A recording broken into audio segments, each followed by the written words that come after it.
Bom dia, pessoal. Aqui quem está falando é a professora Pauliana de Língua Portuguesa da Escola Dom Bosco, em São Miguel dos Campos. Essa aula será destinada à turma do 7º ano B e o assunto será concordância verbal.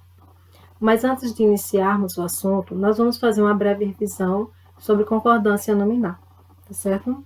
Vocês podem acompanhar aí no livro na página 80.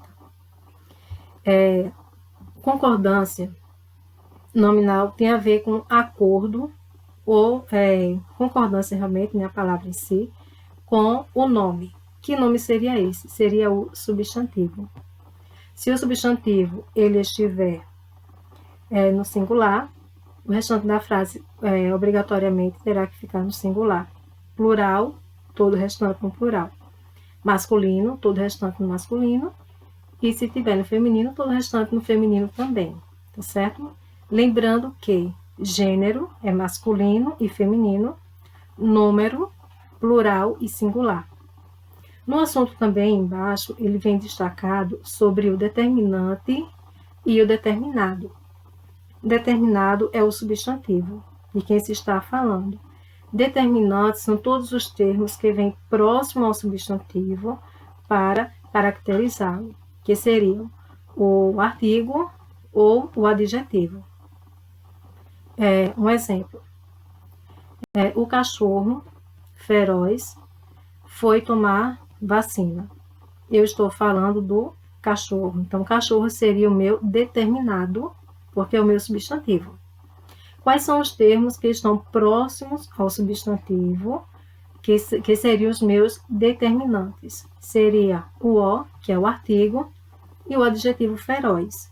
Então, isso é a concordância nominal, porque os termos que estão próximos ao substantivo estão na mesma classe gramatical, em gênero e número, igual ao substantivo. Como o substantivo está no singular, os termos próximos a ele também estão no singular. Como ele está no masculino, os termos também. A gente pode perceber isso pelo artigo O. Se o substantivo fosse feminino, nós não teríamos o artigo O, e sim teríamos o artigo A ou AS, dependendo do número do substantivo, certo? Então, essa é uma breve revisão do assunto concordância nominal.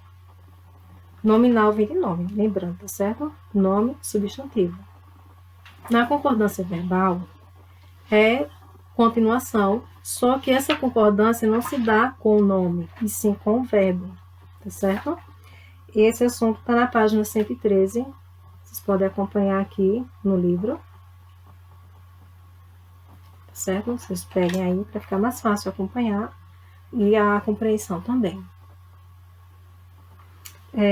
Aqui no livro diz o seguinte: o sujeito em uma oração é de quem ou de que se fala. Ele pode ser representado por um, dois ou mais termos. Tá certo? E aqui ele dá dois exemplos. No primeiro exemplo, ele diz o seguinte: Lampião nasceu em Vila Bela, atual Serra Talhada, estado de Pernambuco.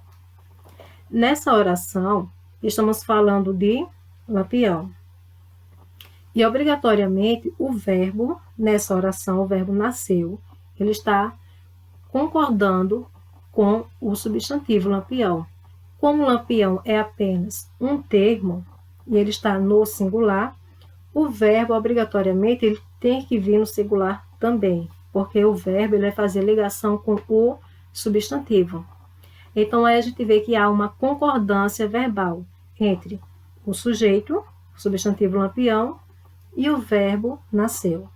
Na oração seguinte, ele já diz o seguinte: Lampião e Maria Bonita se conheceram em 1930. Nesta oração, eu já não tenho um substantivo, eu já tenho dois. E daí, se vocês observarem, o verbo se conheceram está no plural também. Porque não haveria concordância se o verbo viesse no singular. Lampião e Maria Bonita se conheceu. Acontece muito na fala. Na fala é muito comum a gente ouvir isso. mas na escrita, segundo as regras da língua portuguesa, obrigatoriamente o verbo tem que ser conjugado de acordo com o substantivo. Substantivo no singular, verbo no singular. Substantivo no plural, o verbo tem que vir no plural, tá certo? Lembrando que não pode ser, né, não é obrigatório vir só um substantivo. Pode ser que ele venha acompanhado, o verbo, de um pronome.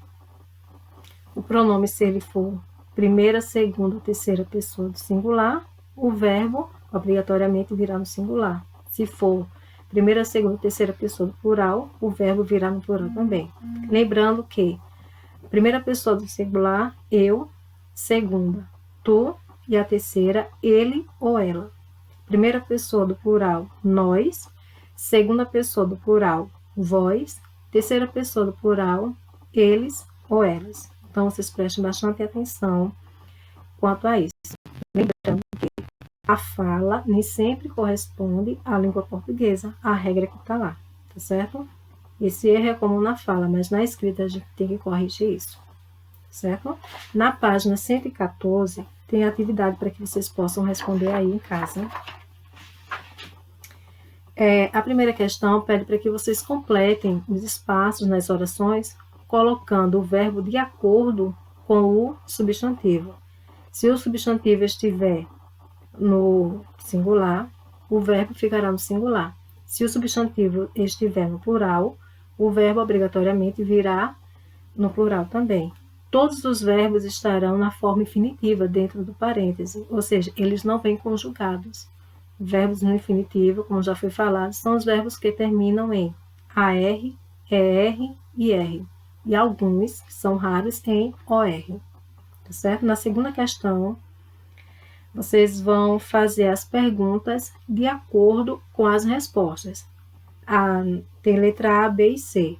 Eles já dão a resposta e vocês terão que fazer as perguntas de acordo com as respostas. Prestem bastante atenção se a pergunta está no singular ou se ela está no plural, para que vocês façam de acordo a pergunta de acordo com a resposta.